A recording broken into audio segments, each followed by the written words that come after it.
Bismillahirrahmanirrahim. Alhamdulillahi rabbil alamin. Wal aqibatu lil muttaqin. Wassalatu wassalamu ala sayyidina wa habibina wa shafi'ina wa hadiyina wa maulana Muhammadin sallallahu alaihi wasallam wa ala alihi wa ashabihi wa azwajihi wa ahli baitihi wa ahbabihi ajma'in, amma ba'd. சர்வ புகழும் ஏகனான அல்லாஹ் ஜல்ல சுப்ஹானஹு வ தஆலா அவன் தனக்கே உரித்தாகட்டும். ஸலவாத்தும் ஸலாமும் சாந்தியும் சமாதானமும் சத்திய திருத்தூதர் சன்மார்க்க போதகர் சர்தார் து ஆலம் ஸல்லல்லாஹு அலைஹி வஸல்லம் அவர்கள் மீதிலும்,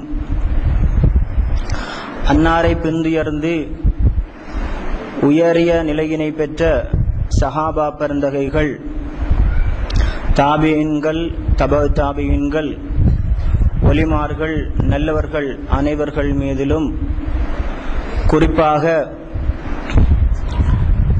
இவ்விடத்தின் ஸ்தாபகர் அதிசங்கைக்குரிய அல் ஆலிமுல் ஃபாலில் வல் வலியுல் காமில் அபுல் இர்ஃபான் அப்துல் ஜவாத் ஆலிம் வலியுல்லா கத்தஸல்லாஹு சிர்ரஹுல் அஸீஸ் அவர்கள் மீதிலும் புகழாரம் சூடியவனாக, மேலும் சங்கைக்குரிய ஞானபிதா அவர்களை மனதில் நிறுத்தியவனாக, அஸ்ஸலாமு அலைக்கும் வரஹ்மத்துல்லாஹி வபரகாத்துஹு.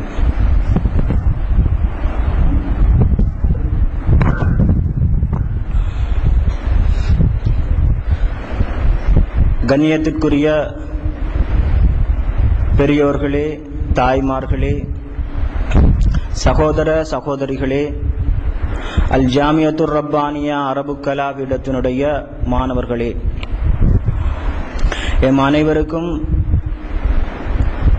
அல்லாஹு ஜல்ல சுப்ஹானஹு தஆலாவுடைய அருளும் பெருமானார் ஸல்லல்லாஹு அலைஹி வஸல்லம் அவர்களுடைய ஷஃபாஅத்தும் கிடைக்க வேண்டும் என்று முதலில் பிரார்த்தித்தவனாக, சங்கையான புனிதமான இந்த புகாரி ஷரீஃபின் 19வது நாளிலே நாங்கள் வீற்றிருக்கின்றோம். அந்த அடிப்படையிலே இன்றைய நாளுடைய பாடத்தில், இன்றைய நாளில் ஓதப்பட்ட ஒரு சில விடயங்களை உங்களுடன் பகிர்ந்து கொள்ளலாம் என நான் இங்கே விளைகிறேன். இன்றைய நாளில் புகாரி ஷரீஃபில் அதிகமாக திருக்குர்ஆனுடைய சூறாக்கள் சம்பந்தமாகவும், அவைகள் எவ்வாறு அருளப் பெற்றது, எந்த நேரங்களில் இறைவனால் நபிகள் நாயகம் ஸல்லல்லாஹு அலைஹி வஸல்லம் அவர்களுக்கு வழங்கப்பட்டது, அதில் உள்ள படிப்பினைகள், நாம் கற்றுக்கொள்ள வேண்டிய விஷயங்கள் என்ன என்பது சம்பந்தமான பலவாறான விஷயங்கள் இன்றைய நாளில் இடம்பெற்றது. அந்த அடிப்படையில் ஆரம்பமாக இன்றைய நாளுடைய புகாரி ஷரீஃபினை தொடங்கும் போது ஆரம்பமாக இடம்பெற்ற சூரா பாடம்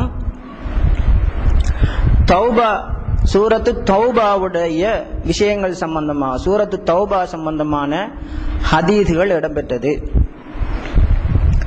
நான் இப்போது இன்றைய எனது தலையங்கமாக அந்த சூரத்து தௌபாவுள்ளே உள்ள விஷயங்களை பற்றி பேசலாம் என்றுதான் நான் இன்று வந்திருக்கிறேன்.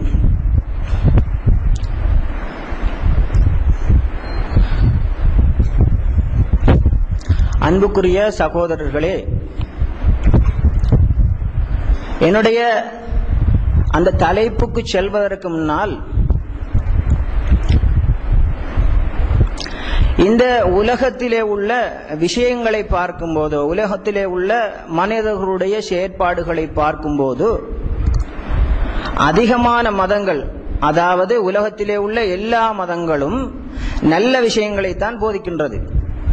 யாரையும் கெட்ட விஷயங்களின் பாலோ அல்லது தீய விஷயங்களின் பாலோ எந்த ஒரு மதமும் ஏவவில்லை. அது இஸ்லாமாக இருந்தாலும் சரி, இந்து மதமாக இருந்தாலும் சரி, கிறிஸ்தவ மதமாக இருந்தாலும் சரி, பௌத்த மதமாக இருந்தாலும் சரி, எல்லா மதங்களும் மனிதர்களை நல்ல வழியின்பால் நல்லதின்பால் சொல்லுங்கள், நல்லதை செய்யுங்க அப்படின்னு தான் எல்லா மதங்களும் போதிக்கின்றது. ஆனால் இன்றைய அந்த உலகமயமாக்கம், குளோபலைசேஷன் சொல்லுவாங்க இங்கிலீஷ்ல, இந்த குளோபலைசேஷன் உலகமயமாக்கலில் மக்கள் அதன் பால் செல்வதற்காக நல்ல விஷயங்களை விட்டு தீய விஷயங்களின் பால் தான் அதிகமாக சென்று கொண்டிருக்கிறார்கள். அதனால் இன்றைய உலகத்தில் உள்ள ஊடகங்களை பார்க்கும்போது நல்ல விஷயங்கள் செய்பவர்களை விட, நல்ல விஷயங்களை விட அதிகமான தீய விஷயங்களுக்கு தான் ரசிகர்களும் முக்கியத்துவம் கொடுக்கிறார்கள், ஊடகங்களும் முக்கியத்துவம் கொடுக்கின்றது. அந்த அடிப்படையிலே இவ்வாறான உலகமயமாக்கல் காரணமாக எம்முடைய ஈமானை நாம் எமக்கு தெரியாமலே இழக்க வேண்டிய ஒரு சூழ்நிலைக்குத்தான் இன்றைய காலகட்டத்திலே நாம் இருக்கின்றோம். இந்த விஷயத்தை ஞாபகம் வைத்து அதனோடு தொடர்பட்டதாக இந்த சூரத்து தௌபாவுடைய உள்ளே விஷயங்கள் இருப்பதன் காரணத்தினால் அந்த விஷயங்களை இன்று நான் பேசலாம் என்று அதில் உள்ள சில விஷயங்களை எடுத்து வந்தேன். அந்த அடிப்படையில்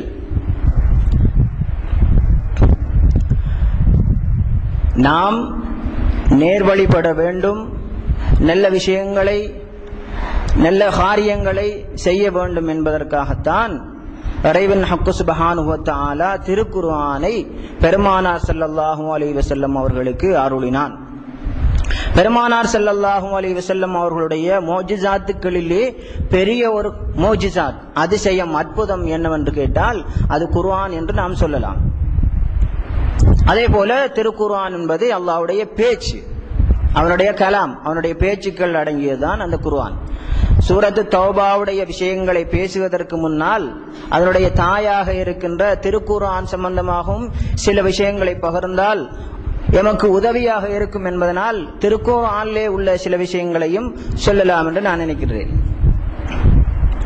அந்த அடிப்படையில் அல் குர்ஆன் உதுவோடு தான் தொடணும், உதுவோடு தான் தொட வேண்டும். உதுவில்லாமல் தொட முடியாது. தர்ஜுமா சேர்ந்ததாக இருந்தால் உதுவில்லாமல் அவசியம் ஏற்பட்டால் ஒரு நிர்பந்தத்தின் பேரில் உதுவில்லாமல் தொட்டுக்கொள்ளலாம். ஆனால் குர்ஆனை உதுவோடு தான் தொட வேண்டும். இந்த குர்ஆனை, இந்த திருக்குர்ஆனை பலவிதமான ஆராய்ச்சிகளுக்கு இன்று விஞ்ஞானிகளும் சரி, ஏனைய மதத்தவர்களும் சரி, இஸ்லாமியர்களும் பாவித்துக் கொண்டிருக்கிறார்கள். அந்த அடிப்படையில் குர்ஆனுடைய வசனங்களை வைத்து அதிலே எழுதப்பட்ட விஷயங்களை மேலோட்டமாக வைத்து பலவிதமான ஆராய்ச்சிகளையும் மேற்கொண்டிருக்கிறார்கள். எப்படி குர்ஆனிலே, திருக்குர்ஆனிலே எத்தனை வசனம் இருக்கு, அதாவது சொல்லு எத்தனை சொல்லு இருக்கு, எத்தனை ஒவ்வொரு ஹரக்கத்தும் எத்தனை ஹரக்கத்து இருக்கு, கஸ்ரு, ஃபத்ஹ், சுகூன் எத்தனை இருக்குண்டு அப்படியான ஆராய்ச்சிகளும் செய்கின்றார்கள். அது அல்லாஹ் என்ற வசனம் சொல்லாக இருந்தால் அல்லாஹ் என்ற அவனுடைய கலிமா எத்தனை தரம் வந்திருக்கு, ரசூலுல்லாஹி ஸல்லல்லாஹு அலைஹி வஸல்லம் அவர்களுடைய பேர் எத்தனை தரம் மொழியப்பட்டிருக்கிறது, அப்படி அந்த வசனங்களை, எழுத்துக்களை வைத்து ஆராய்ச்சி செய்து நிறைய முடிவுகளை வைத்திருக்கிறார்கள். அவை மாறப்போகின்ற முடிவுகள் அல்ல. அவ்வாறான ஆராய்ச்சிகளிலே உள்ள ஒரு விஷயம், அதாவது திருக்குர்ஆன் எமக்கு கிடைத்த ஒரு பொக்கிஷம், அது அற்புதமான இறைவனுடைய விஷயம், ஒரு அற்புதமான ஒரு விஷயம்.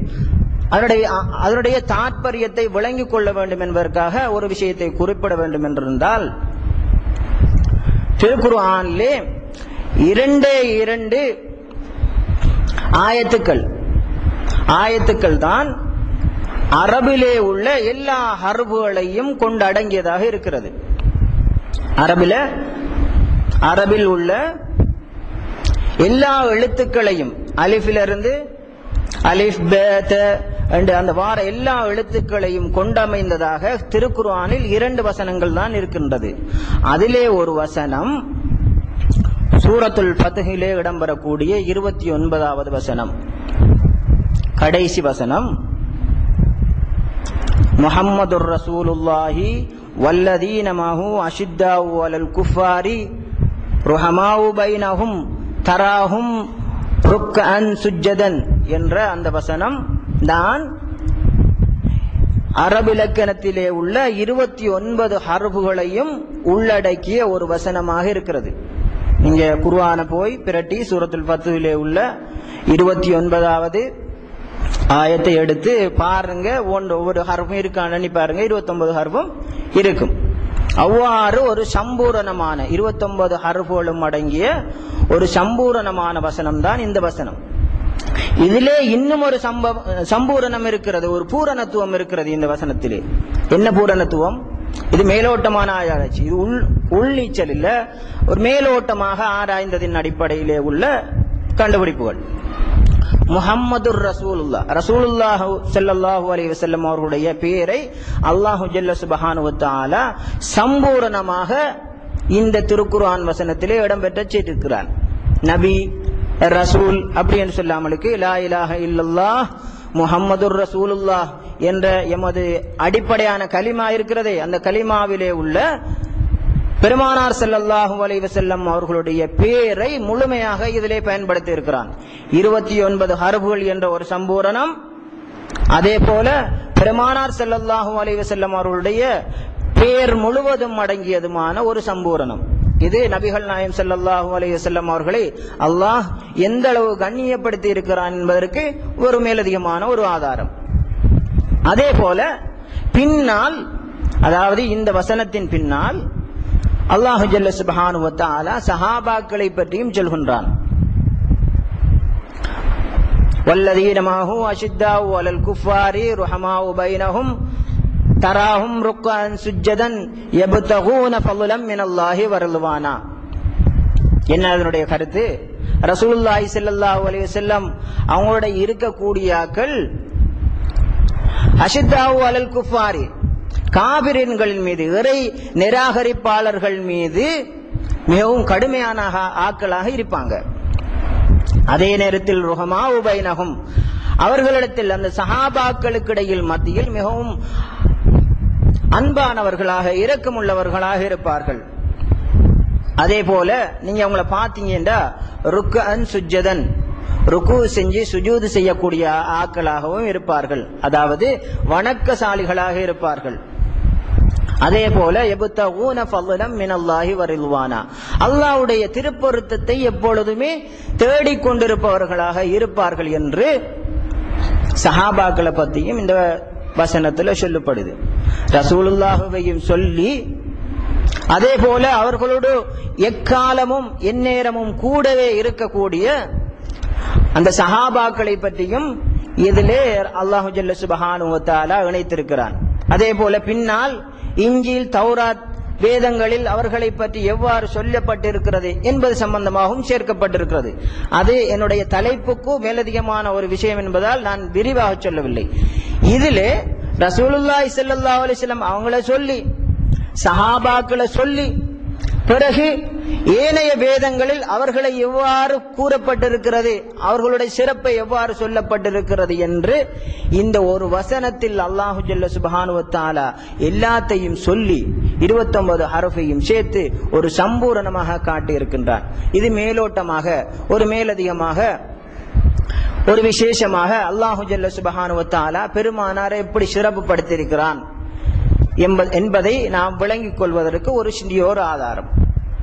அதே போல தப்சீருடைய உலமாக்கள் இதுல உமர் ரலியல்லாஹு தஆலா அன்ஹு அவர்கள் சொல்லப்பட்டிருக்கிறார்கள், அபூபக்கர் ரலியல்லாஹு தஆலா அன்ஹு அவர்கள் சொல்லப்பட்டிருக்கிறார்கள் என்று இதிலே உள்ள விஷயங்களை காட்டுகின்றார்கள். உதாரணமாக வல்லதீன மாஹு, அவங்களோட கூட இருக்கிறார்கள் என்றா அபூபக்கர் சித்திக் நாயம் அவர்கள் எப்போதும் ரசூலுல்லாஹி ஸல்லல்லாஹு அலைஹி வஸல்லம் அவர்களுடன் கூடவே இருப்பார்கள். அந்த மாஹு என்ற வசனத்தின் ஊடாக அபூபக்கர் சித்திக் ரலியல்லாஹு தஆலா அன்ஹு அவர்களைத்தான் அல்லாஹ் சொல்கின்றான். காபிர்களுடன் கடுமையாக நடக்கக்கூடியவர்கள் என்று சொல்வதன் ஊடாக உமர் ரலியல்லாஹு தஆலா அன்ஹு அவர்களைத்தான் அல்லாஹ் நாடுகிறான். ருஹமாஉ பைனஹும், அவங்களிடத்திலே மிகவும் அன்பாக ஆதரவாக இருப்பார்கள் என்று சொல்வதன் ஊடாக உஸ்மான் ரலியல்லாஹு தஆலா அன்ஹு அவர்களையும், ருக்கஅன் சுஜ்ஜதன், வணக்கசாலியாக இருப்பார்கள் என்று சொல்வதன் ஊடாக அலி ரலியல்லாஹு தஆலா அன்ஹு அவர்களையும், இறைவனுடைய திருப்பொருத்தத்தை, அவனுடைய ஃபضலை எப்போதும் நாடியவர்களாக இருப்பார்கள் என்று சொல்வதன் மூலமாக சொர்க்கத்தை கொண்டு சுவனத்தை கொண்டு நன்மாராயம் சொல்லப்பட்ட ஏனைய சஹாபாக்களை அல்லாஹு ஜல்ல சுப்ஹானஹு வ தஆலா இந்த இடத்திலே நாடுகிறான் என்று இதற்கு இன்னும் ஒரு விளக்கத்தை தஃப்சீருடைய உலமாக்கள் சொல்கின்றார்கள். ஆகவே இங்கே நாம் கற்றுக்கொள்ள வேண்டிய, பார்க்க வேண்டிய, அவதானிக்க வேண்டிய விஷயம், இவ்வாறான ஒரு வசனம் இருக்கிறது, இந்த வசனத்திலே இவ்வாறான சிறப்புகள் இருக்கிறது, இந்த சிறப்புகளை, இந்த விசேடமான விஷயங்களை கொண்டதாக திருக்குர்ஆன் இருக்கிறது என்பதை நாங்கள் இங்கள் அவதானித்துக் கொள்ள வேண்டும். இது மேலோட்டமாக குர்ஆனுடைய வசனங்களை வைத்து ஆராய்ச்சி செஞ்ச ஒரு விஷயங்களிலே உள்ள ஒரு விஷயத்தை தான் நான் உங்களுக்கு சொன்னேன். அடுத்ததாக குர்ஆனுடைய வசனங்களுடைய கருத்துக்களை, ஆழங்களை, தத்துவங்களை வைத்து ஆராய்ச்சி செஞ்சு கொண்டிருக்கிறார்கள். இறைவன் ஹக் சுப்ஹானஹு வ தஆலா குர்ஆனிலே சொல்கின்றான், சூரத்துல் கஹ்ஃபிலே, குல் லவ் கானல் பஹ்ரு மிதாதன் லிகலிமாத்தி ரப்பி லனஃபிதல் பஹ்ரு قبل أن تنفذ كلمات ربي ولو جئنا بمثله مددا. என்ன சொல்கின்றான்? ரசூலுல்லாஹி ஸல்லல்லாஹு அலைஹி வஸல்லம் அவர்களுக்கு சொல்லும்படி அல்லாஹ் ஏவுகிறான். எப்படி? குல்லவ் கானல் பஹ்ரு மிதாதன் லிகலிமாத்தி ரப்பி, அல்லாஹ்வுடைய வசனங்களுக்கு, திருக்குர்ஆனுக்கு, அல்லாஹ்வுடைய பேச்சுக்கு விளக்கம் எழுதுவதற்கு நீங்க கடல் நீரை எல்லாம் கொண்டு வாரீங்க, கடல் நீரை எல்லாம் மையாக ஆக்கி எடுக்கிறீங்க. எடுத்து கடல் நீர் எல்லாம் ஒரு பேனை எடுத்து ஒரு கொப்பி முழுசா எழுதி முடிக்க இயலாது. நான் நினைக்கிறேன் அப்படித்தான். ஒரு பேனை எடுத்து ஒரு கொப்பியில் முழுவதுமாக எழுதி பேனையினுடைய மையை முடிக்க முடியாது. ஆனா இங்க அல்லாஹ் ஜல்ல சுப்ஹானஹு வ தஆலா எப்படி சொல்றான்? நீங்க கடல் நீரை எல்லாம் கொண்டு வாங்க, கடல் நீரை எல்லாம் எடுத்து மையாக்குங்க, மையாக்கி மரங்களை எல்லாம் பேனையாக்குங்க, ஆக்கி குர்ஆனுக்கு விளக்கம் எழுதுங்க. குர்ஆனுக்கு உங்களுக்கு ஏழுமான விளக்கங்கள் எழுதுங்க. எழுதினாலும் கடல் நீர் முடிந்து விடுமே தவிர திருக்குர்ஆனுடைய வசனங்களுடைய தத்துவங்கள், கருத்துக்கள் முடியாது. யார் சொல்றாங்க? அல்லாஹ் ஜல்ல சுப்ஹானஹு வ தஆலா சொல்றான்.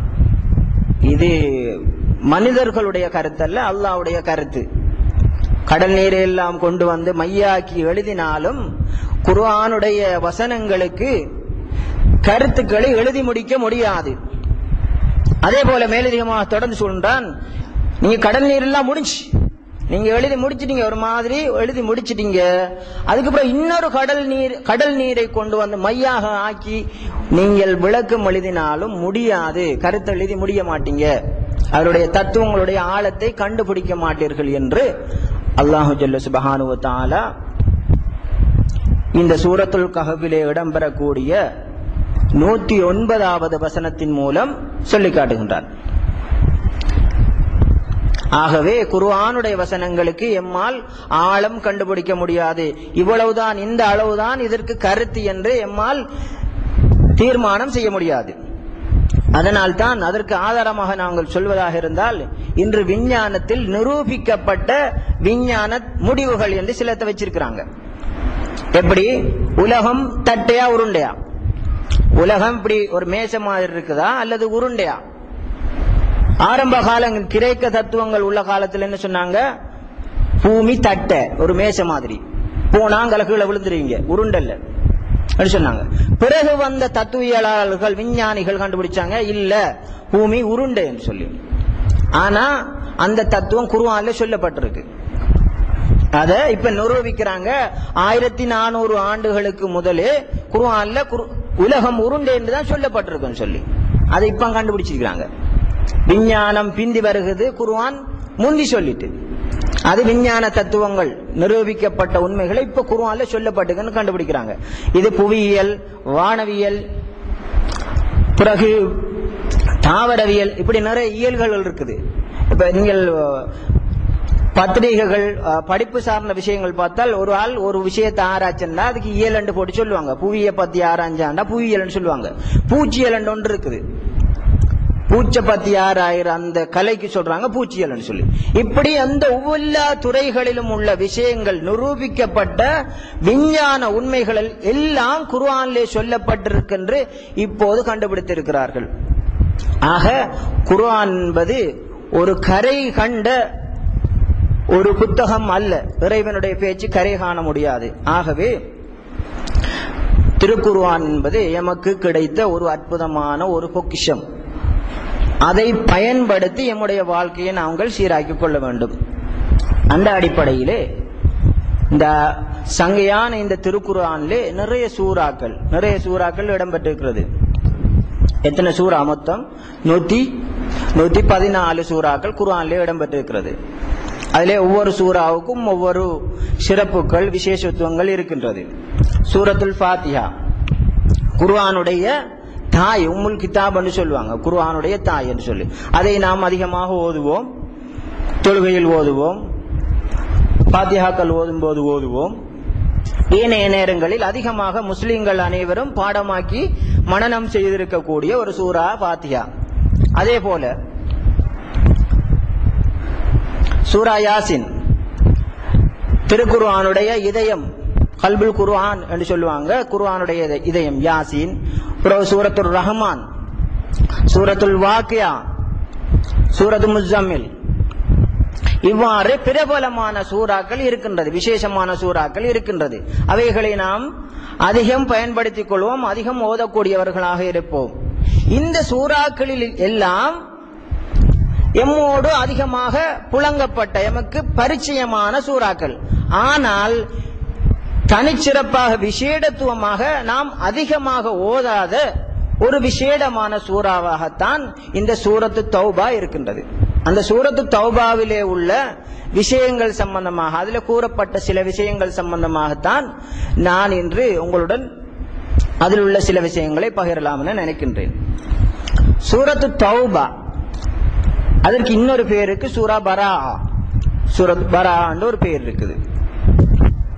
இந்த சூறாவை நாங்கள் ஓதும் போது பிஸ்மி சொல்ல மாட்டோம், பிஸ்மில்லாஹிர் ரஹ்மானிர் ரஹீம் என்று அவுது சொல்லுவோம், பிஸ்மில்லாஹிர் ரஹ்மானிர் ரஹீம் என்று சொல்ல மாட்டோம். இதுதான் ஏனே 113 சூறாவுக்கும் பிஸ்மி சொல்லுவோம். ஆனா இந்த சூறாவுக்கு மட்டும் பிஸ்மில்லாஹிர் ரஹ்மானிர் ரஹீம் என்று நாம் கூற மாட்டோம். அது ஆரம்பத்தில் இருந்து ஓதினாலும் சரி, அல்லது இடையிலிருந்து ஒரு ஆள் ஆரம்பித்து ஓதினாலும் அவுது சொல்லத்தான் வேண்டுமே தவிர பிஸ்மி சொல்லக்கூடாது, பிஸ்மி சொல்லாமல் ஓத வேண்டும். அவ்வாறு ஒரு பிரத்தியோகமான ஒரு விசேடமான ஒரு சூறா. இந்த சூறாவிலே, சூரத்து தௌபாவிலே இறைவன் ஹக்கு சுப்ஹானஹு வ தஆலா ஏன் பிஸ்மியை இல்லாமலுக்கு ஆக்கினான்டா, இதில் அதிகமாக முஷ்ரிக்கீன்கள், இணை வைப்பாளர்கள், காபிரீன்கள் சம்பந்தமாக இறைவன் மிகவும் ஆக்ரோஷமாக, கோபமாக பேசக்கூடிய அதிகமான வசனங்கள் இடம்பெற்றிருப்பதால் இதுல பிஸ்மி சொல்லாதீங்கன்னு சொல்லி பிஸ்மி எடுக்கப்பட்டிருக்கிறது.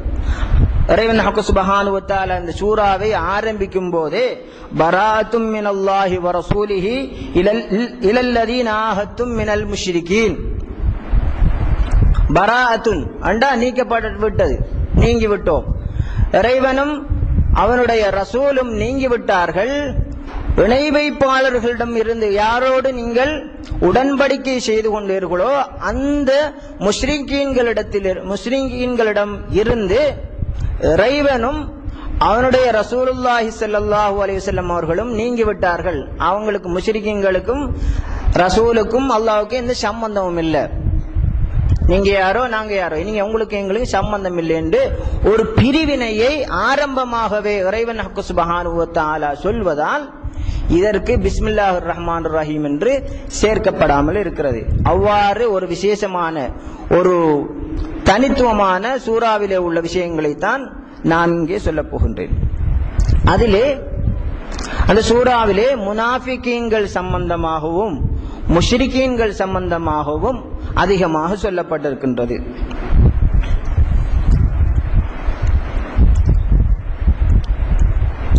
இறைவன் ஹக்கு சுப்ஹானஹு வ தஆலா இந்த சூரத் தௌபாவிலே 50வது வசனமாக சொல்கின்றான், இன் துஸிபுக ஹஸனத்துன் தஸுஹும், அதாவது பெருமானார் ஸல்லல்லாஹு அலைஹி வஸல்லம் அவர்கள் முனாஃபிக்குகள் சம்பந்தமாக சொல்லி இருக்கிறார்கள். இறைவன் ஹக்கு சுப்ஹானஹு வ தஆலா முனாஃபிக்குகள் சம்பந்தமாக என்ன சொல்லி இருக்கின்றான், என்ன குறிப்பிட்டு இருக்கின்றான் என்ற விஷயங்கள் சம்பந்தமாகத்தான் நான் இங்கே சொல்ல வருகின்றேன். ரசூலுல்லாஹி ஸல்லல்லாஹு அலைஹி வஸல்லம் அவர்கள் சொன்னார்கள், முனாஃபிக் என்கிறால் யாரு? இதா ஹத்தத கதப வ இதா துமின கான வ இதா வாத காலஃப. அதாவது பெருமானார் ஸல்லல்லாஹு அலைஹி வஸல்லம் அவர்கள் முனாஃபிக் நயவஞ்சகர்கள், என்ன நயவஞ்சகர்கள்டா யாரு? எம்மோட இருப்பாங்க, ஆனா எமக்கு விசுவாசமாக இருக்க மாட்டார்கள், நம்பிக்கை துரோகின்னு சொல்லலாம் லேசான வசனம், நயவஞ்சகர்கள். ரசூலுல்லாஹி ஸல்லல்லாஹு அலைஹி வஸல்லம் அவர்கள் என்ன சொன்னார்கள்? இதா ஹத்தத கதப, பேசினால் பொய் பேசுவான். அவங்களோட அடையாளம் ரசூலுல்லாஹ் சொல்றாங்க, பேசினா பொய் சொல்லுவான். ஆனா பொய் சொல்ற எல்லாரும், ஒரு ஆள் வாராரு, வியாபாரத்தில் அதிகமான வியாபாரிகள் சிறிய சிறிய பொய் சொல்றாங்க, அப்ப அவங்கள முனாஃபிக்ன்றா சொல்ற? அப்படி இல்லை. ஒரு ஆள் வாராரு, நகைச்சுவையாக எம்மிடம் பேசும்போது சில சுவாரஸ்யத்துக்காக பொய் பேசுகிறார்கள், சில சிறிய சிறிய பொய்களை பேசுகிறார்கள் நகைச்சுவைக்காக, அவ்வாறானவர்கள் முனாஃபிக் அல்ல. இதா ஹத்தத கதப, தொடங்கின பேச்சு தொடங்கினாலே பொய் தான். வாராரு, ஒரு பேச்சு ஆரம்பிச்சாருண்டாலே முழுக்க 100 பேசினாருண்டா அதுல 99.5% பொய் தான். இப்படி நிறைய பேர் இருக்கிறாங்க. நம்முடைய கவும்ல உள்ளாக்கள் அதிகமான ஆக்கள் அவ்வாறான இயல்புகளை உடையவர்கள் அல்ல. வேறு இடங்களில் நிறைய பேர் பொய் பேசுறத ஒரு பேஷனை வச்சிருக்காங்க, ஒரு பப்ளிசிட்டி. பொய் பேசினா தான் நான் ஒரு தலைமைத்துவத்துக்கு சிறந்த ஆள், ஒரு கூட்டத்தில் இருக்கிறதுக்கு மதிப்புடைய ஆள் என்று சொல்லி பேசினாலே பொய் தான், தொடங்கினாலே பொய் தான். இப்படி பேசினாரண்ட ஒரு ஆள் தொடங்கும் போதே பொய் தான், பேசினாலே பொய் தான். ஒரு வளமையாக கோல் எடுப்போம், எடுத்து கேட்கிறேன் நீங்க எங்க இருக்கிறீங்கன்னு கேட்டா அவர் வீட்டை தான் இருப்பாரு, வீட்டை தான் வேலை செஞ்சுட்டு இருப்பாரு. ஆனா சொல்லுவாரு நான் ஒரு இடத்துல இருக்கிறேன். பரவாயில்ல, ஒரு தரம் விடலாம், 2வது தரம் தொடர்ந்து இவ்வாறாகவே ஒருவர் செய்து கொண்டிருக்கிறார். ஒவ்வொரு நாள் கேட்டாலும் கல்முனையில, இந்த நாள் கேட்டா வேற ஊர்ல. அவ்வாறு அடிக்கடி தங்களை பழக்கி கொண்டவர்களாக இருந்தால் அவங்கள பார்க்கணும். ஒருவேளை நம்ம முனாஃபிக்கா இருக்கணும் இல்லையோன்னு பார்க்கணும். ஏன் ரசூலுல்லாஹி ஸல்லல்லாஹு அலைஹி வஸல்லம் அவங்க சொல்லிக்கிறாங்க, இதா ஹத்தத கதப, பேசினா போய் பேசுவான். அப்படி பேசுறான் ஒருவன், அவன் முனாஃபிக். அதே போல நம்பினால் மாறு செய்வான். அவரை நம்புறோம், ரைட், இந்த விஷயத்தை நீங்க செஞ்சு தருவீங்க நான் நம்புறேன்டா, செஞ்சு தரேன்னு சொல்லி எல்லாம் செய்வாரு, சொல்லுவாரு, வாக்குறுதி தருவாரு. ஆனால் அந்த நம்பிக்கைக்கு பகரமாக, நம்பிக்கைக்கு பாத்திரமா இருக்க மாட்டாரு, மாறு செய்வாரு. அப்படி மாறு செய்யறாரா, அவரு முனாஃபிக் என்று ரசூலுல்லாஹி ஸல்லல்லாஹு அலைஹி வஸல்லம் அவங்க சொன்னாங்க. அதே போல 3வது அடையாளம் சொன்னார்கள், இதா வாத, வாக்களித்தால், ஒரு வாக்கு தந்தால் அந்த வாக்கினை காப்பாற்ற மாட்டார், அதுக்கு மாறு செய்வார். நான் உங்களுக்கு இந்த வேலையை இந்த நேரத்தில் செய்து தருகிறேன் என்று ஒரு வாக்கு தருகிறார், அல்லது ஒரு உடன்படிக்கை செய்கிறார், அல்லது ஒரு எழுத்து மூலமாக ஒரு ஆவணத்தை தயார் செய்து இருவரும் ஒரு ஒப்பந்தம் செய்கிறார்கள். அவ்வாறு ஒரு ஒப்பந்தம் செய்து அந்த ஒப்பந்தத்துக்கு, அந்த வாக்குறுதிக்கு அவர் மாறு செய்தால் அவர் முனாஃபிக் என்று ரசூலுல்லாஹி ஸல்லல்லாஹு அலைஹி வஸல்லம் அவர்கள் கூறுகிறார்கள். இந்த சொல்ற விஷயங்கள் சில விஷயங்கள் எம்ம தொடுற மாதிரிக்கும், சில விஷயங்கள் சிலர் கருத்தை பிழையாக விளங்கிக் கொள்ளலாம். அவ்வாறு யாரும் விளங்கிக் கொள்ளக்கூடாது.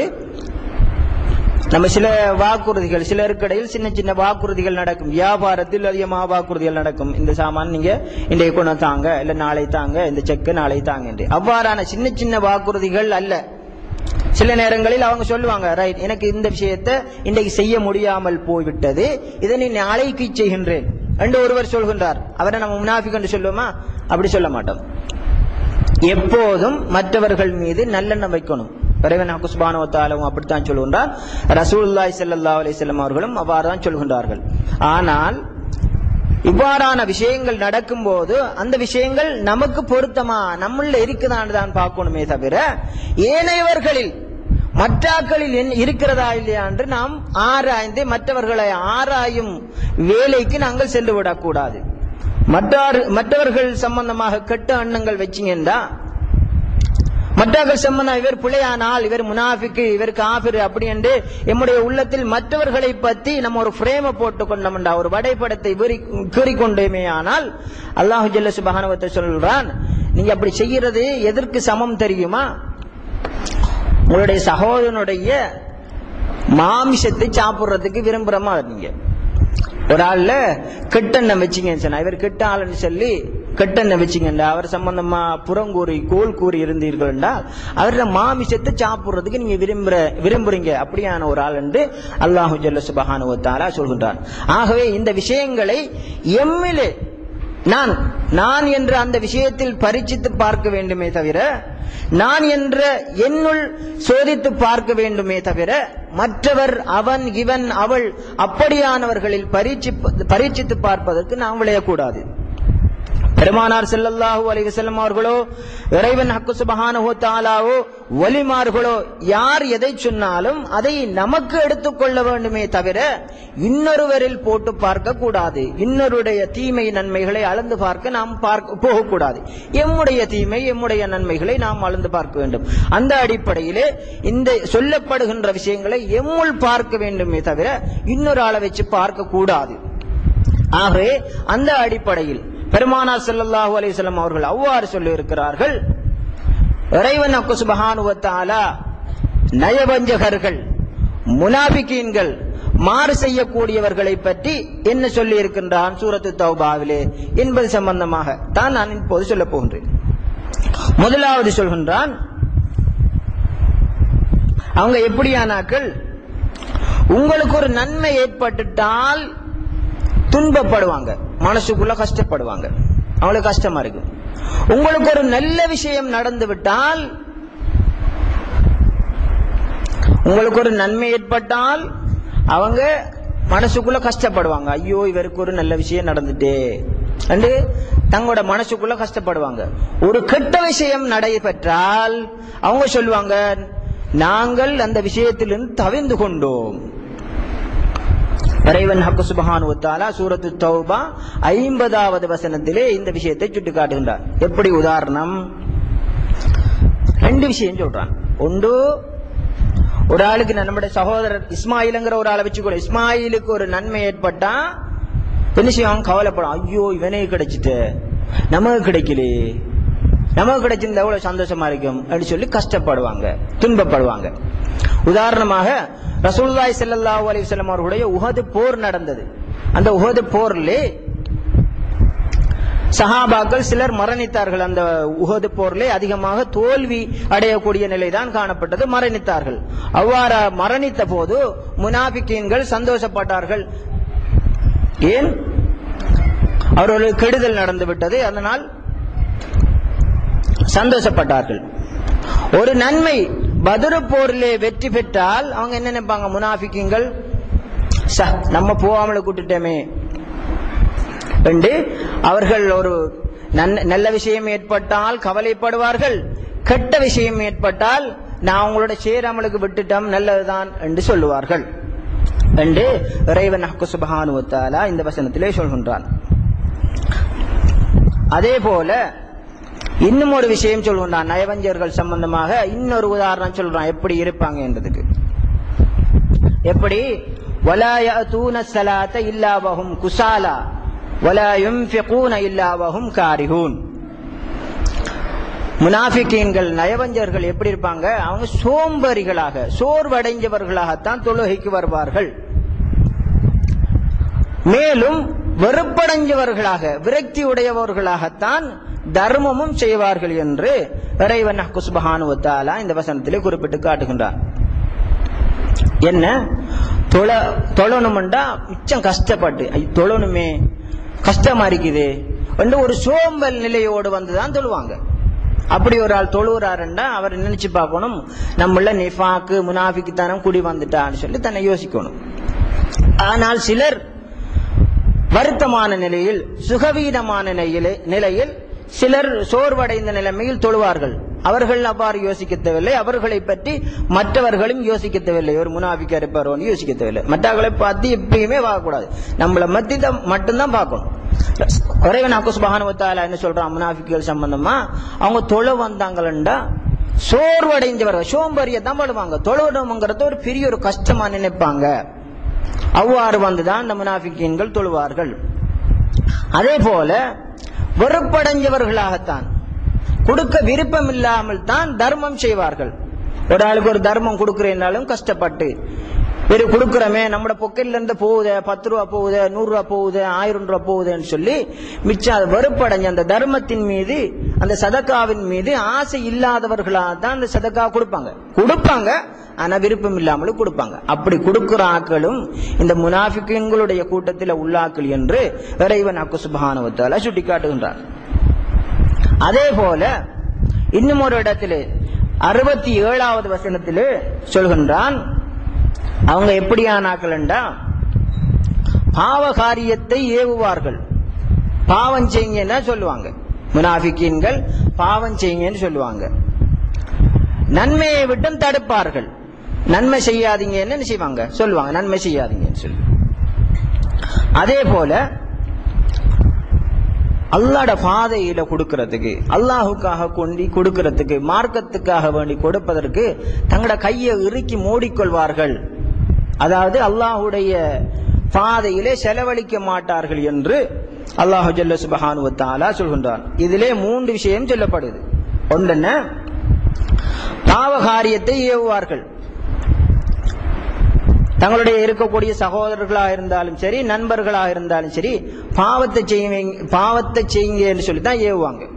எப்படி உதாரணம் ஒன்று சொல்றேன்டா, ஒரு ஏழை பெண்ணை ஒரு வசதி உள்ளவன் திருமணம் முடிப்பதற்காக ஆயத்தமாகின்ற போது நிஃபாக்குத்தனம் உள்ளத்தில் இருந்தா சில நேரம் அவங்க சொல்லலாம், நீ அதை செய்யாத, என்ன செய்யாத, அந்த வேலை செய்யாத, அது உனக்கு நெல்லம் இல்லை, அது சரி வராது, ஏன் கஷ்டப்பட போறான்னு சொல்லி பாவத்தை தஞ்சியை சொல்லுவான். ஏன் அந்த வசதி உள்ள பொண்ண முடி சீதனம் வாங்கு என்று சொல்லி பாவமான காரியங்களுக்கு ஏவுவார்களாக இருந்தால் அப்படியானவர்கள் முனாஃபிக்தானம் உடையாக்கள், முனாஃபிக்கீன்கள் என்று அல்லாஹ் ஜல்ல சுப்ஹானஹு வ தஆலா சொல்கின்றார்.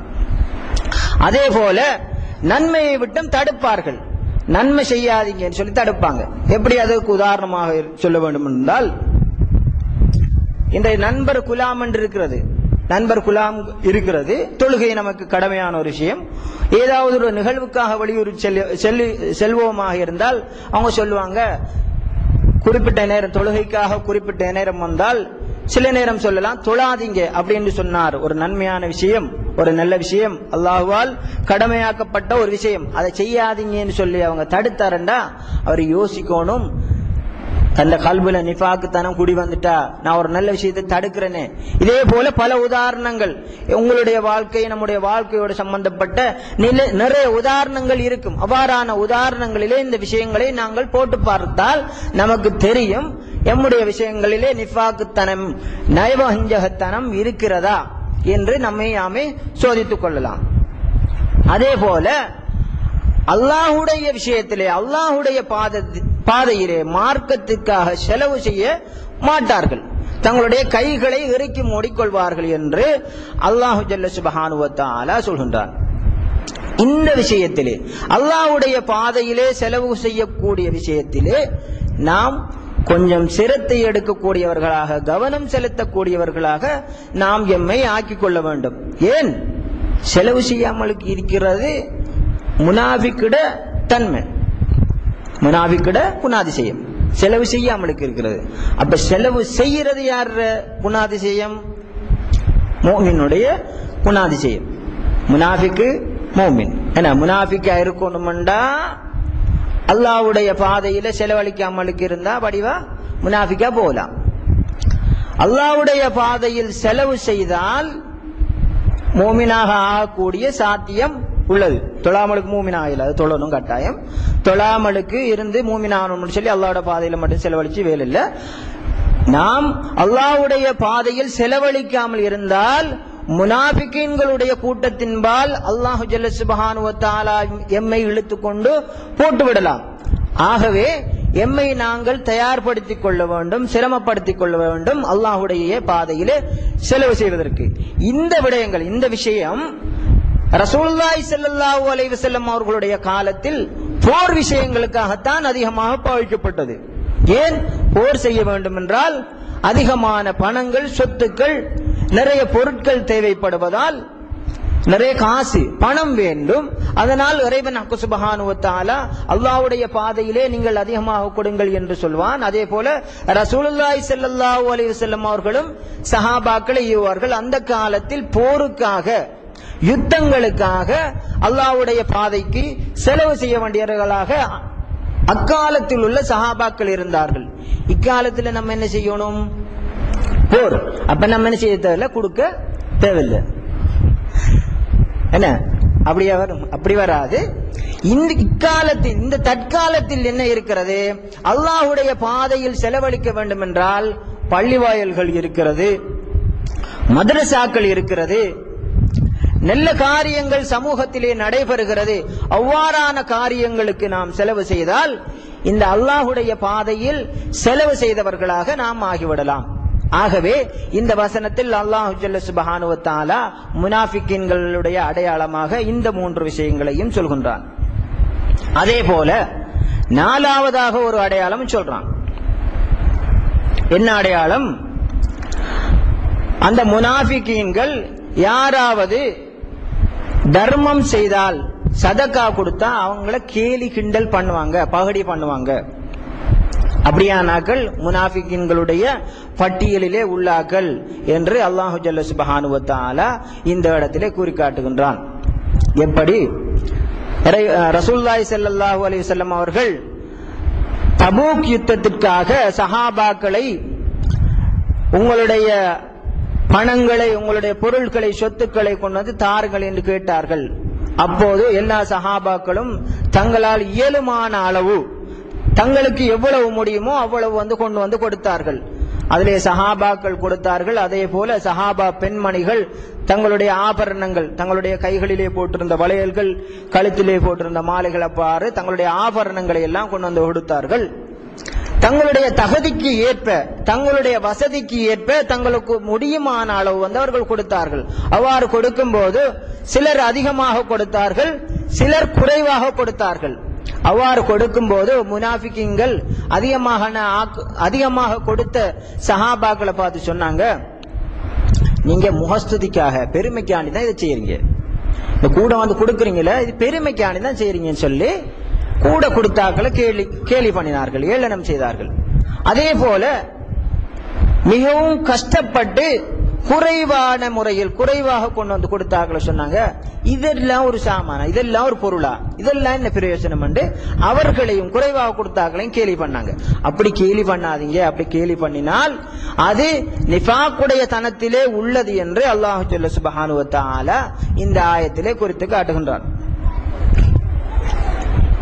ஆகவே சகோதரர்களே, பெரியோர்களே, இவ்வாறான விடயங்கள் எம்மில் இருக்கிறதா இல்லையா என்று எம்மை சோதித்து பார்க்க வேண்டும், பரீட்சித்து பார்க்க வேண்டும் என்பதற்காகத்தான் நான் இந்த இடத்திலே உங்களிடம் இந்த விஷயங்களை கூறினேன். அதே போல முனாஃபிக்கீன்கள் சம்பந்தமாக, நயவஞ்சகர்கள் சம்பந்தமாக அல்லாஹ் என்ன தீர்ப்பு சொல்றான், என்ன தீர்மானம் வச்சிருக்கிறான், அவங்களை என்ன செய்ய போறன், அவங்களுக்குரிய முடிவு என்ன, ரிசல்ட்ஸ் என்ன என்றது சம்பந்தமாகவும் இன்றைய நாளிலே ஓதப்பட்ட புகாரி ஷரீஃபிலும் அதே போல குர்ஆனிலும் அல்லாஹ் ஜல்ல சுப்ஹானஹு வ தஆலா சொல்லி காட்டுகின்றான்.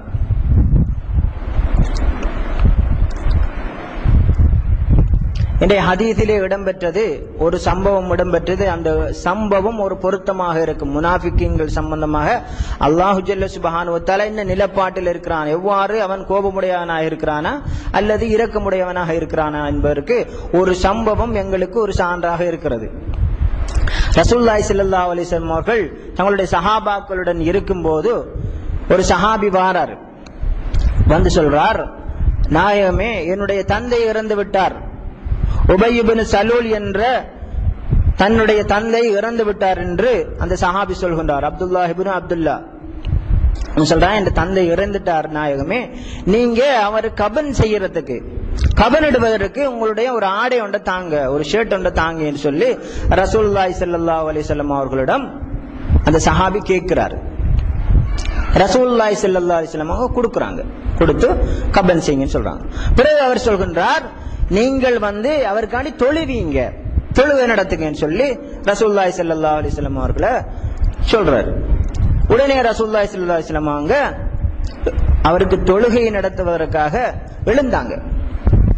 எழுந்த உடனே உமர் ரலியல்லாஹு தஆலா அன்ஹு அவங்க சொல்றாங்க, யா ரசூலல்லாஹ், அவர் முனாஃபிக், நீங்க எப்படி தொழுக போறீங்க? அவர் முனாஃபிக், நயவஞ்சகர், நீங்க தொழுக போகாதீங்கன்னு சொல்லி ரசூலுல்லாஹி ஸல்லல்லாஹு அலைஹி வஸல்லம் அவர்களை இவர்கள் தடுக்கிறார்கள்.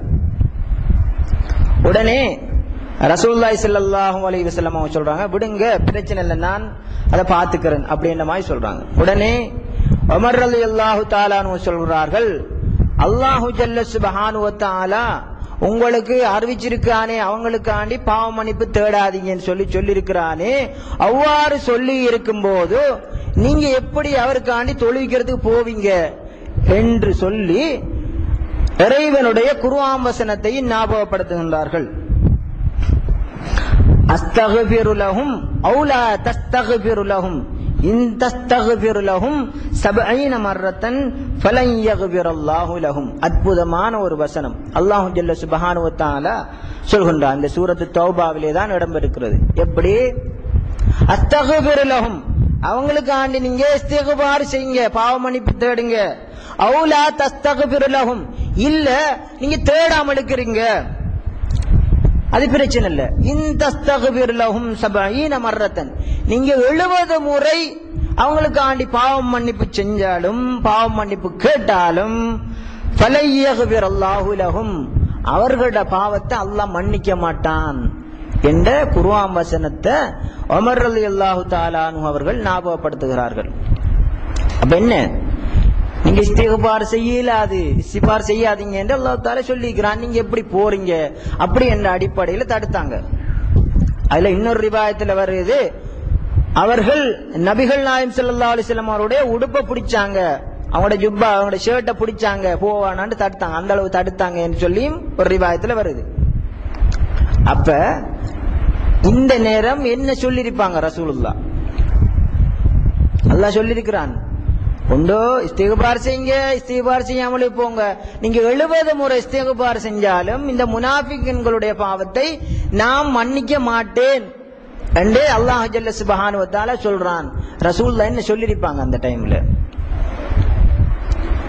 இந்த ஹதீஸ படிக்கக்குள்ள ரசூலுல்லாஹி ஸல்லல்லாஹு அலைஹி வஸல்லம், நபிகள் நாயகம் ஸல்லல்லாஹு அலைஹி வஸல்லம் அவங்க இவ்வளவு மஹப்பத் உள்ளாளா என்று அந்த ரசூலுல்லாஹ் மஹப்பத் உள்ளாக்களுக்கு தான் அந்த படும். நாங்கெல்லாம் சின்னாக்கள், ரசூலுல்லாஹி ஸல்லல்லாஹு அலைஹி வஸல்லம் அவங்களோட மஹப்பத் உள்ளாக்களுக்கு அந்த விஷயங்கள் படும். என்ன பதில் சொல்லியிருப்பாங்க கொஞ்சம் யோசிக்கக்குள்ள யார் என்ன சொல்லுவாங்க? ரைட், அல்லாஹ் சொல்லிக்கன, அப்ப ரைட், சரி, அப்ப போவாமலுக்கு விடுவோம் என்ற ரசூலுல்லாஹ் சொன்னாங்க. அப்படி சொல்லல கருணை நபி. என்ன சொன்னாங்க? அல்லாஹ் 70 முறை இஸ்திக்பார் செஞ்சதை நான் மன்னிக்க மாட்டான்னு சொல்றான், நான் 71 முறை செய்வேன், அதுக்கு மேலதிகமா செய்வேன் என்று கருணை நபிகள் நாயகம் ஸல்லல்லாஹு அலைஹி வஸல்லம் அவங்க சொன்னாங்க. எவ்வளவு அன்பு நபி! ரசூலுல்லாஹி ஸல்லல்லாஹு அலைஹி வஸல்லம் அவங்கள கருணை மிச்சம் அழகிய முறையில நிறைய பேர் வர்ணிப்பாங்க. இப்படியான ஹதீஸ்களை பார்த்தா அப்படித்தான் வர்ணிப்பாங்க. என்ன சொல்றாங்க? அல்லாஹ் ஜல்ல சுப்ஹானஹு வ தஆலா 70 முறை தானே, 70 முறை செஞ்சதான் நான் மன்னிக்க மாட்டான்னு சொல்றான், நான் அதை விட அதிகமாக அவருக்காக இஸ்திக்பார் செய்ய போகிறேன் சொல்லி போய் அவருக்காக வேண்டி தொழுகை நடத்தினார்கள். தொழுகை நடத்தியதன் பின்னால் ரசூலுல்லாஹி ஸல்லல்லாஹு அலைஹி வஸல்லம் அவர்கள் முனாஃபிக்காக இருந்தாலும் சரி, முஷ்ரிக்காக இருந்தாலும் சரி, காபிராக இருந்தாலும் சரி, இரக்கம் காட்டுவார்கள். அவங்களோட குணாதிசயமே இரக்கம் தான். ஆனா அல்லாஹ் இரக்கவாளி மட்டும் அல்ல, அவன் கோபக்காரன். அப்ப இறைவன் ஹக்கு சுப்ஹானஹு வ தஆலா ஒரு ஆயத்தை அங்க இருக்கிறான், வலா துஸல்லி அலா அஹதின் மின்ஹும் மாத அபதம் வலா தகும் அலா கபரிஹி. அல்லாஹ் ஜல்ல சுப்ஹானஹு, ரசூலுல்லாஹி ஸல்லல்லாஹு அலைஹி வஸல்லம் கருணை உள்ளவர்கள் இவ்வாறு செஞ்சுட்டாங்க. அல்லாஹ் ஜல்ல சுப்ஹானஹு வ தஆலா வசனத்தை இறக்கினான், வலா துஸல்லி அலா அஹதின் மின்ஹும் மாத அபதன். இப்படி மௌத்தான ஆக்கள், இந்த முனாஃபிக்கீன்களுக்கு நீங்க தொழுவிக்காதீங்க, அவங்களுடைய கபறுகளில் நீங்க தரிச்சு நிக்காதீங்கன்னு சொல்லி இறைவன் சுப்ஹானஹு வ தஆலா ஒரு வசனத்தை இறக்கினான். அதனுடைய இறைவனுடைய கோப பார்வை. இப்படியான விஷயங்கள் இந்த சூறாவிலே இடம்பெற்றதன் காரணத்தினால் தான் இந்த சூரத்துல பிஸ்மில்லாஹிர் ரஹ்மானிர் ரஹீம், அர் ரஹ்மான் அர் ரஹீம், அவன் அருளாளன் அன்புடையோன்.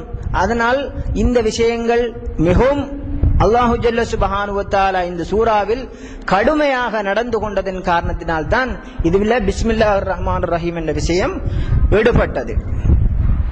ஆகவே இறைவன் சுப்ஹானஹு வ தஆலா முனாஃபிகீன்கள் மீது மிகவும் கடுமையான ஆளாக, மிகவும் கடுமையான கோபக்காரனாக இருக்கிறான் என்பதை நாங்கள் விளங்கிக் கொள்ள வேண்டும். சரி, இப்போது நாங்கள் முனாஃபிகீன்களுடைய குணாதிசயங்கள் என்ன, முனாஃபிகீன்கள் சம்பந்தமாக அல்லாஹ்வுடைய நிலைப்பாடு என்ன, இவ்வாறான விஷயங்களை எல்லாம் விளங்கிக் கொண்டோம். இந்த விஷயங்களை நாம ஏன் படிக்கணும் என்ற ஒரு கேள்வி எம்மிடத்திலே வருகிறது. நாம் ஏன் இதை தெரிந்து கொள்ள வேண்டும்? நம்ம என்ன முனாஃபிக்கா? நான் ஒரு முஸ்லீம் மூமின் தான் ஒரு ஆக்களும் நினைச்சு கொண்டிருக்கிறோம். நாம ஏன் இதை படிக்கணும் என்ற ஒரு கேள்வி வருகிறது. நாம யாரும் முனாஃபிக்காக இருப்பதற்கு விரும்பவில்லை. ஆனால் இந்த கேள்வி, இந்த விஷயங்களிலே இருந்து நாம் கற்றுக்கொள்ள வேண்டிய சில விஷயங்கள் இருக்கின்றது. அவைகள் என்ன? ஒன்று, இவ்வாறான இந்த முனாஃபிகீன்களுடைய செயல்களில் இருந்து எம்மை தவிர்ந்து கொள்ள வேண்டும். ஒரு விஷயம், ஏன் நிஃபாக்குத்தனம் முனாஃபிக்குத்தனம் இருந்தால் அந்த விஷயங்கள், அது தொடர்பான செயல்பாடுகள் நம்மிடம் அதிகரித்தால் முனாஃபிக்குத்தனம் நம்மிடம் கூடும். ஆகவே முனாஃபிகீன்களுடைய குணாதிசயங்கள், அவர்களுடைய செயற்பாடுகள் என்ன என்று தெரிந்து வைப்பதன் மூலம் முனாஃபிக்குத்தனம், இந்த நிஃபாக்குத்தனத்தில் இருந்து நாம் விலகிக் கொள்ளலாம் என்ற ஒரு விஷயத்திற்காக வேண்டி நாம் தெரிந்து வைத்திருக்க வேண்டும். அதே போல சில இக்கட்டான நிலைமைகள் எமக்கு ஏற்படும். எப்படி ஒரு கூட்டம், ஒரு சமுதாயத்தில், ஒரு சமூகத்தில் நாம் இருக்கும்போது எம்மை சிலர் முனாஃபிகீன்கள் என்று கருதி கொள்ளலாம், நினைத்துக் கொள்ளலாம். அவ்வாறு வந்தால், அவ்வாறான ஒரு நிலைமை ஏற்பட்டால் நாம் எவ்வாறு நடந்து கொள்ள வேண்டும் என்பது சம்பந்தமான ஒரு அறிவினை, ஒரு படிப்பினையை பெற்றுக் கொள்வதற்காகவும் இந்த விஷயங்களை நாம் தெரிந்து கொள்ள வேண்டும். ஏனென்றால் அவ்வாறான ஒரு இக்கட்டான நிலைமை ரசூலுல்லாஹி ஸல்லல்லாஹு அலைஹி வஸல்லம் அவர்களுடைய காலத்தில் ஒரு சஹாபிக்கு ஏற்பட்டது. அவர்கள் எவ்வாறு நடந்து கொண்டார்கள் என்ற அந்த சம்பவத்தில் இருந்து நாம் எவ்வாறு நடந்து கொள்ள வேண்டும் என்ற விஷயத்தை நாம் கற்றுக்கொள்ளலாம். கஅப் இப்னு மாலிக் ரலியல்லாஹு தஆலா அன்ஹு அவர்கள் தபூக் யுத்தத்துக்கு போகாமல் இருந்தார்கள். அவர்களுடன் இன்னும் அதிகமானவர்கள் போகாமல் இருந்தார்கள். தபூக் யுத்தத்திற்காக வேண்டி ரசூலுல்லாஹி ஸல்லல்லாஹு அலைஹி வஸல்லம் அவர்கள் பெரிய அறிவிப்பு செஞ்சாங்க, எல்லாரும் நீங்க யுத்தத்துக்கு தயாராகுங்கள் என்று சொல்லி. அந்த காலம் கோடை காலமாக இருந்தது, வறுமையான காலமாக இருந்தது. அதே நேரம் பேரித்தம்பளம் அறுவடை செய்யக்கூடிய ஒரு காலமாகவும் இருந்தது. அந்த நேரத்தில் சிலர் யுத்தத்தில் இருந்து தவிர்ந்து கொண்டார்கள், விலகி கொண்டார்கள். அவர்களில் கஅப் இப்னு மாலிக் அவர்களும் இன்னும் 2 சஹாபாக்களும் உள்ளடங்குவார். அவர்களும் அந்த தபூக் யுத்தத்திற்கு செல்லாமல் இருந்தார்கள். பெருமானார் ஸல்லல்லாஹு அலைஹி வஸல்லம் அவர்கள் யுத்தத்துக்கு சென்று திரும்பி வந்ததன் பின்னால் அவர்கள் எல்லோரும் முனாஃபிகீன்கள் என்று இறைவன் சுப்ஹானஹு வ தஆலா சொன்னான். அதிலே 3 சஹாபாக்களுக்கு, கஅப் இப்னு மாலிக் ரலியல்லாஹு தஆலா அன்ஹு அவர்கள், அதே போல இன்னும் 2 சஹாபாக்கள் யாரும் பேசக்கூடாது என்ற ஒரு சட்டத்தை பெருமானார் ஸல்லல்லாஹு அலைஹி வஸல்லம் அவங்க போட்டிருந்தாங்க. அப்ப யாருமே பேசுறல்ல. இக்கட்டான சூழ்நிலை இந்த கஅப் இப்னு மாலிக் என்ற சஹாபிக்கு இடம்பெற்றது, ஏற்பட்டது. அவர்கள் எவ்வாறு நடந்து கொண்டார்கள்? மிகவும் பொறுமை செய்தார்கள். பெருமானார் ஸல்லல்லாஹு அலைஹி வஸல்லம் அவர்களுடைய சபைக்கு சென்று அவங்களை சலாம் சொல்லுவாங்களாம். சலாம் சொல்லிட்டு அவங்க ரசூலுல்லாஹி ஸல்லல்லாஹு அலைஹி வஸல்லம் அவங்களோட உதட்ட பார்ப்பாங்களாம், தங்களுக்கு இவங்க பதில் சொல்றாங்களா அப்படின்னு சொல்லி நபிகள் நாயகம் ஸல்லல்லாஹு அலைஹி வஸல்லம் அவர்களுடைய உதட்டை உற்று நோக்கியவர்களாக காத்திருப்பார்களாம், தனக்கு மன்னிப்பு கிடைக்க வேண்டும் என்று சொல்லி. அவ்வாறு அவர்கள் பொறுமை காத்தார்கள். 50 நாட்களின் பின்னால் தான் இறைவன் சுப்ஹானஹு வ தஆலா அவர்களுடைய பாவங்கள் மன்னிக்கப்பட்டு விட்டது, அவர்கள் முனாஃபிகீன்களுடைய கூட்டத்தில் இல்லை என்ற ஒரு வசனத்தை இறக்கி அவர்களுக்கு மன்னிப்பு கொடுத்தான். ஆகவே இந்த இடத்தில் அவ்வாறான ஒரு இக்கட்டான நிலைமை ஏற்பட்ட போது அவர்கள் பொறுமைசாலியாக, ரசூலுல்லாஹி ஸல்லல்லாஹு அலைஹி வஸல்லம் அவங்க எங்களை வெறுத்துட்டாங்க, எங்களை ஒதுக்கி வச்சுட்டாங்கன்னு சொல்லி அவர்கள் முனாஃபிகீன்களுடைய பக்கமோ அல்லது முஷ்ரிக்கீன்களுடைய பக்கமோ சேராமல் தனக்கு பாவ மன்னிப்பு கிடைக்கும், தன்னுடைய தலைவரிடமிருந்து தனக்கு அழைப்பு வரும் என்று காத்து கொண்டே இருந்தார்கள். அவ்வாறான ஒரு பொறுமை நாம் செய்ய வேண்டும். அவ்வாறான நிலைமை நம்முடைய சமூகத்திலே நமக்கு ஏற்பட்டால் நாம் எவ்வாறு நடந்து கொள்ள வேண்டும் என்பதற்கு இந்த சம்பவமும் ஒரு உதாரணமாக இருக்கிறது. ஆகவே அதே போல இந்த முனாஃபிக்கீன்கள் நிஃபாக்குத்தனத்திலே இருந்து நாம் விடுபட வேண்டும் என்றிருந்தால், இந்த விஷயங்கள் எம்மை அணுகாமல் இருக்க வேண்டும் என்றால் நாம் என்ன செய்ய வேண்டும் என்று பார்க்கும்போது இறைவன் சுப்ஹானஹு வ தஆலா சொல்கின்றான், கூனு மஅஸ்ஸாதிகீன், நீங்கள் உண்மையாளர்களுடன் சேர்ந்து கொள்ளுங்கள். பெருமானார் ஸல்லல்லாஹு அலைஹி வஸல்லம் அவர்கள் சொல்கின்றார்கள், நீங்கள் நல்ல ஆக்களோட சேர்ந்துருங்க, கெட்ட ஆக்களோட சேர்ந்திருக்காதீங்க. நல்லவர்களுடன் சேர்ந்திருங்கள், கெட்ட ஆக்களோட சேர்ந்திருக்காதீர்கள் என்று பெருமானார் ஸல்லல்லாஹு அலைஹி வஸல்லம் அவங்க சொல்றாங்க. ஏன்? நிஃபாக்குத்தனம் உள்ள ஒருவரோடு சேர்ந்திருந்தால், முனாஃபிக்குத்தனமான விஷயங்கள் இருக்கக்கூடிய ஒருவருடன் சேர்ந்திருந்தால் அவருடைய விஷயங்கள் எம்மை காவு கொள்ளும், எம்மை கவர்ந்தெடுக்கும். ஆனால் நல்லாக்களோட சேர்ந்திருங்க என்று சொல்லி ரசூலுல்லாஹி ஸல்லல்லாஹு அலைஹி வஸல்லம் அவர்கள் கூறி காட்டுகின்றார்கள். அதற்கு உதாரணமாக சொல்றாங்க, நெல்லாக்களோட சேர்ந்திருந்தீங்கன்னா அவங்க எப்படி என்றா, ஒரு கஸ்தூரி வியாபாரி, கஸ்தூரி விற்கக்கூடிய ஒரு வியாபாரியோடு சேர்ந்திருக்கிற மாதிரி. ஒரு கெட்டாளோட இருந்தீங்கன்னா ஒரு கொல்லன், இரும்பை புடம்போடக்கூடிய, இரும்பை ஆயுதங்களாக ஆக்கக்கூடிய ஒரு கொல்லனோட சேர்ந்திருக்கிற மாதிரி. கஸ்தூரி வியாபாரியோட இருந்தீங்கன்னா நீங்க வியாபாரம் செய்தாலும் சரி செய்யாவிட்டாலும் சரி அந்த கஸ்தூரியினுடைய மனம் உங்களுள்ள ஒட்டிக்கொள்ளும். அப்ப நல்ல விஷயங்கள் உங்கள வரும். அதே போல நீங்க சாலிஹீன்களுடன் இருந்து கொள்ளுங்கள் என்று ரசூலுல்லாஹி ஸல்லல்லாஹு அலைஹி வஸல்லம் அவர்கள் கூறினார்கள். அதே போல நல்லவர்களுடன் இருந்தால் இறைவனுடைய அருளும் அவனுடைய பாவ மன்னிப்பும் கிடைக்கும் என்பதற்கான ஒரு சம்பவமும் இன்றைய புகாரியிலே இடம்பெற்றது. அதையும் நான் சுருக்கமாக கூறி என்னுடைய உரையை முடிக்கலாம் என்று நினைக்கின்றேன். ரசூலுல்லாஹி ஸல்லல்லாஹு அலைஹி வஸல்லம் அவர்கள் சொல்லி காட்டுறாங்க, அதாவது இறைவன் சுப்ஹானஹு வ தஆலா கொஞ்சம் மலாயிக்காமார்களை உருவாக்கி இருக்கிறான். அவர்கள் தெருக்களிலே சுற்றித் திரிவார்கள். அல்லாஹு ஜல்ல சுப்ஹானஹு வ தஆலாவை யார் ஞாபகம் செய்கிறார்களோ அவர்கள் சம்பந்தமாக இறைவனிடம் செய்தி சொல்வதற்காக அவர்கள் சுற்றி கொண்டிருக்கும் போது ஒரு கூட்டத்தை கண்டார்கள். அப்போது இந்த கூட்டம், இந்த நபர்கள் உன்னை திக்ர் செய்து கொண்டிருக்கிறார்கள் என்று அல்லாஹ்விடம் சொன்ன போது அல்லாஹு ஜல்ல சுப்ஹானஹு வ தஆலா கேட்பான், அவங்க என்னத்தை எதிர்பார்க்கிறாங்க, அவங்க எதை எதிர்பார்த்து இந்த விஷயத்தை செய்யறாங்க என்று சொல்லி இறைவன் சுப்ஹானஹு வ தஆலா கேட்ட போது அவங்க சொல்லுவாங்க, அவங்க சொர்க்கத்தை எதிர்பார்த்து இந்த விஷயங்களை செய்யறாங்க. அவங்க அதை கண்டாங்களா? இல்ல, காணல. சரி, அதை நான் அவர்களுக்கு வழங்குகிறேன். பிறகு கேட்கிறான் இறைவன் சுப்ஹானஹு வ தஆலா, எதை விட்டும் அவர்கள் பாதுகாப்பு தர்றாங்க, எதை பயப்படுறாங்க? அப்ப அவங்க சொன்னாங்க, நரகத்தை விட்டும் அவர்கள் பாதுகாப்பு தேடுகிறார்கள். அதை அவங்க கண்டாங்களான்னு கேட்கிறான். இல்ல, காணல. கண்டா இதைவிட மேலதிகமாக உன் மீது ஆதரவு வைப்பார்கள். மேலும் கேட்கிறான் இறைவன் சுப்ஹானஹு வ தஆலா, அவங்க என்ன கண்டிருக்கிறாங்களா? அல்லாஹ்வாகிய என்னை கண்டிருக்கிறார்களா? சொல்றாங்க, இல்ல, உன்னை காணல. என்னை கண்டால் என்று கேட்ட போது அவர்கள் உன்னை கண்டா இன்னும் அதிகமாக உன்னை திக்ர் செய்யக்கூடியவர்களாக, புகழக்கூடியவர்களாக ஆகுவார்கள். இறைவன் சுப்ஹானஹு வ தஆலா சொல்கின்றான், அவர்களுக்கு எனது பாவம் மன்னிப்பு கிடைத்து விட்டது என்று நீங்கள் சாட்சியாக இருந்து கொள்ளுங்கள் என்று மலாயிக்காமார்களுக்கு சொல்கின்றான். என்ன? திக்ர் செய்யறார்களுக்கு நான் பாவ மன்னிப்பு வழங்கிட்டேன் என்று சொல்லி இறைவன் சுப்ஹானஹு வ தஆலா வாக்குறுதி கொடுக்கின்றான். அதிலே உள்ள ஒரு மலக்கு கேட்கின்றார், அதுல ஒரு ஆள் சும்மா இருக்கிறான். அவன் உன்னை திக்ர் செய்யணுமுண்டோ அவன் புகழணுமுண்டோ வரல, அவன் வேறொரு நோக்கத்துக்காக வேண்டி, வேறொரு தேவைக்காக வேண்டி அந்த இடத்திலே இருக்கின்றான். அவனுக்கு என்ன பாவ மன்னிப்பா? இறைவன் சுப்ஹானஹு வ தஆலா சொல்கின்றான், அவனும் சேர்ந்திருந்ததால அந்த பாவ மன்னிப்பு அவனுக்கும் கொடுங்க. நல்லவர்களுடன் சாலிஹீன்களுடன் சேர்ந்திருந்தன் காரணமாக அவனுக்கும் அந்த பாவ மன்னிப்பு கிடைக்கும் என்று இறைவன் சுப்ஹானஹு வ தஆலா சொல்கின்றான். ஆகவே முனாஃபிக்தனமிலிருந்து விடுபடக்கூடிய விரும்புவர்களாக நாம் இருந்தால் நல்ல ஆக்களுடன் சாலிஹீன்கள் அவுலியாக்களுடன் சேர்ந்து இருக்கக்கூடியவர்களாக நாம் இருக்க வேண்டும் என்று கேட்டு விடைபெறுகிறேன். வ ஆகிரு தஅவானா அனில் ஹம்துலில்லாஹி ரப்பில் ஆலமீன். வஸ்ஸலாமு அலைக்கும் வரஹ்மத்துல்லாஹி வபரகாத்துஹு.